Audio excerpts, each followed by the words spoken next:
hanging out here with Derrick Mcgrew. He is retired, semi-retired. He drove once last year. He may drive again next year. I mean, you know how it is when your favorite rock band retires and they do a concert tour. They're usually going to do another one in a couple of years. So I have a feeling, Derrick, is that about right? If you got a chance to drive something right, you'd do it? Yeah, that's about right. Like I said, if someone wanted me to jump in their car, part-time, I would definitely do that.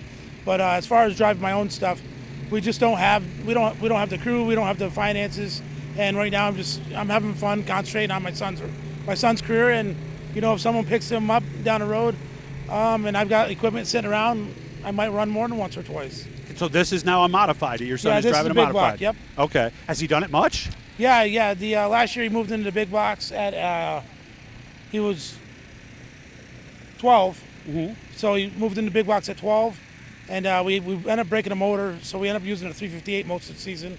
And he just had his birthday last week. He just turned 14, and we've had some good runs this year.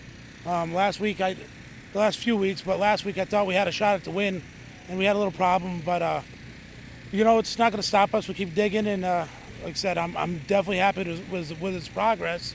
We're way ahead of where I thought we'd be. When he went into the rookie sportsman at 10 years old, we didn't plan on winning races, and he came right out of the box.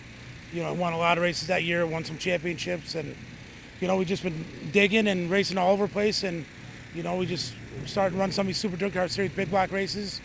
We just hit Ransomville, had a really good run there, and like I said, we're doing what we can. A lot of times I feel like we're showing up at a gunfight with pocket knives, but we're holding our own, and hopefully we're opening up some eyes, and eventually maybe get some good sponsorship that can take us to that next level, or maybe get in one of these full-time rides. That's what he wants to do. And the kid's 100% invested. He works hard on the car. He works hard out of the car, and this is just I do what I can to keep him going. Sounds like a proud dad. Yeah. Now, when did you start? Because you raced for a long time, didn't you? Yeah. I started driving in 2001. Before that, I was a crew chief. I worked for Jack Johnson, Ronnie Johnson, Bob Savoy. Went out to Sweeteners, worked with Danny Johnson a little bit. And then in 2001, I just had enough, and I wanted to race, so we figured it out.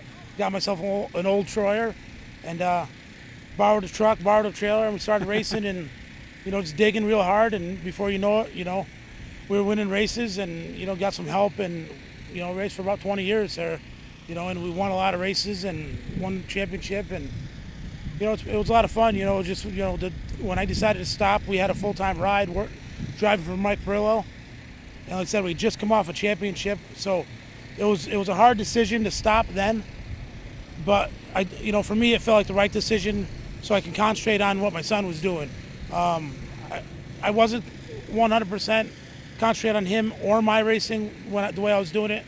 We were racing on a Friday night, driving to North Carolina on a Saturday, hauling back so I could race on a Sunday night, and it was just too much, and I was kind of just half in on both of them. So which you can't do. No, and I just I decided I was where I was gonna be. I wasn't gonna go any further, and he's got his whole career ahead of him. So I decided to put 100% in that, and I'm glad I did, and I don't regret any of it. Nice.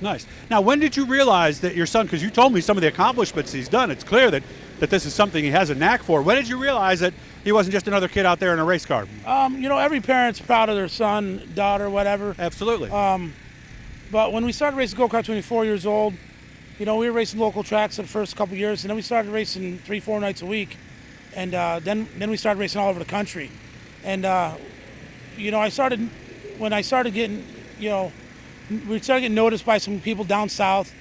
We did some kart racing for the Sadlers, me and Elliot Sadler. Oh, really? And when we started getting help down there, and we started winning big races, and it just seemed like it wasn't something that he had to work really hard at. Yeah. We'd go to a new track, and he'd go out there, and it was natural, and it was fun for him. And, he just kept doing it. And, of course, I think he's, you think your kid's got it. But, a lot of people, they come up and, reassure us, listen, he's going to make it, and he loves it. So fantastic. That's what we do, and I'm going to give him everything I can give him, and, we're about at the end of what I can give him. So, hopefully some help comes along soon, being in the big blocks.